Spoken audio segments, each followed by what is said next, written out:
Will you get Brad Hopkins back this week? No, we're not. No, he's. What we're going to say is he's out for another week.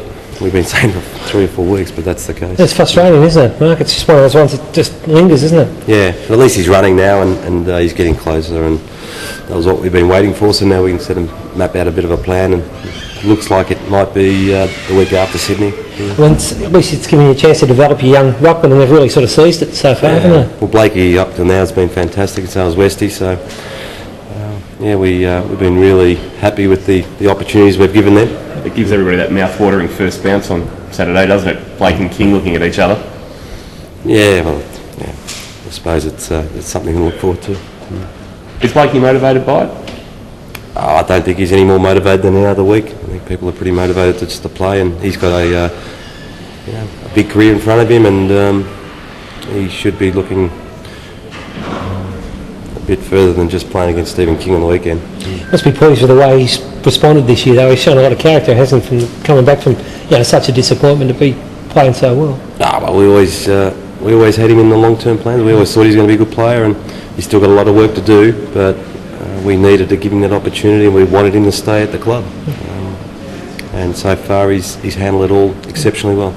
A new challenge every week, it seems, and different challenges. St Kilda this week, they'd be pretty disappointed with how they played last week, and will be pretty red hot, you'd think.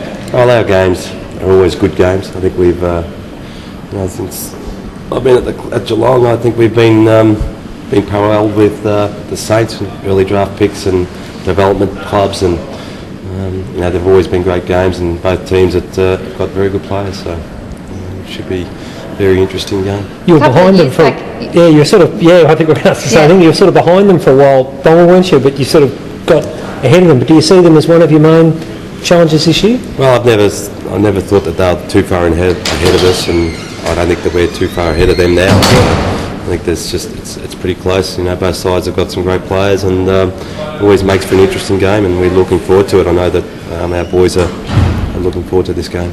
During the time that Grant Thomas was there seemed to be a little bit of niggle, a bit of rivalry between the clubs. Do you think there still is that? Because, as Goffey said, you're so often compared. Yeah, I think we have been compared. I think there is a healthy respect now. I think it's a mature respect. I know that Grant, the last couple of years that him and I got closer, and we started to talk a bit better than we did, and instead of slagging off each other, just had a bit of a mutual respect. So I think the players like that too. Even though it's at their home, a ground that they play at more often than you, do you feel now, the way your game plan is now, that you're actually better suited to Telstra Dome than virtually anywhere else? Look, suited or not, I've been asked the question a few times whether we'd like to play in the wind and the rain anymore. I think we've just got to accept playing anywhere, and you want to play, have an example of everywhere. Playing here at Geelong, we play in the wind and the rain a fair bit, and that's great. We play indoors at Telstra Dome, and we have to play well there, MCG, interstate, so it doesn't really matter. I think we're more suited to play any ground more than any other ground. Yeah. Some interesting comments from Paul Chapman last night, just about the leadership group wanting to band together and say, we're willing to take pay cuts with all the the contract negotiations coming up at the end of the year. As a senior coach, that must be a good thing to hear.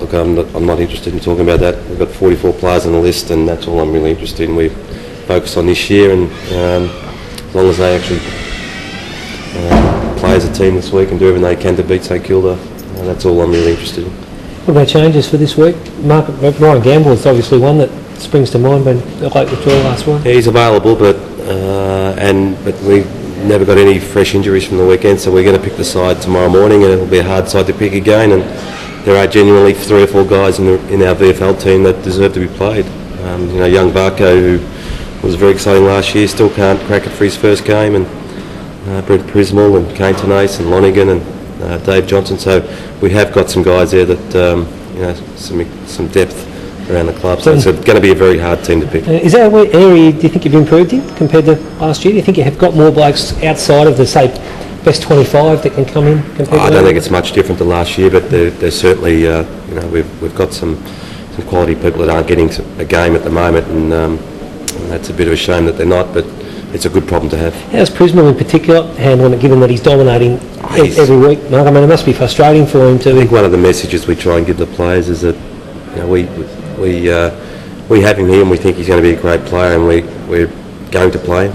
Unfortunately, he hasn't been played the first 3 weeks. But if he gets out of the game, out of the season, gets in round 5 and stays in, that would be a great thing. And we're prepared. He's going to get games, and that's the thing. That's the message we're trying to sell our players. Tom Harley has said on radio how great it was to see Nathan back at the club with the unfurling of the premiership flag, and that he has been around a little bit sort of after hours amongst the boys.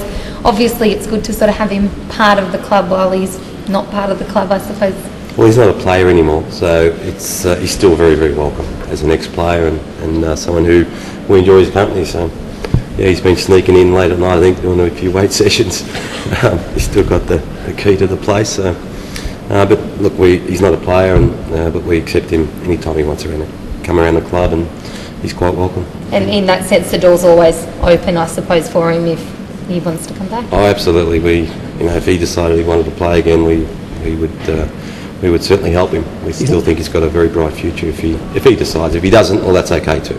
He's not itching for a game, is he? No, he's not. No, he's told nobody that he's interested in coming back. So it's merely a social. Visit. Mark, I suppose a bit of a sad moment for the club overnight with the passing of Senator John Button. Yeah. What was sort of the reaction amongst the guys to that? Well, we haven't met as a group, but it only happened the last day. But he's been pretty close to a lot of people around the football club and been a fantastic loyal supporter to the board and myself personally and a lot of the other coaches and a lot of the players have known him for a while too, the guys that have been around a few years. So no, we're going to miss John. He was a great man. Just a couple of blokes to ask you about Andrew Mackie and Matty Egan. I suppose they're a weekly question, but people are interested where they're at with their recovery. Mackie and Egan.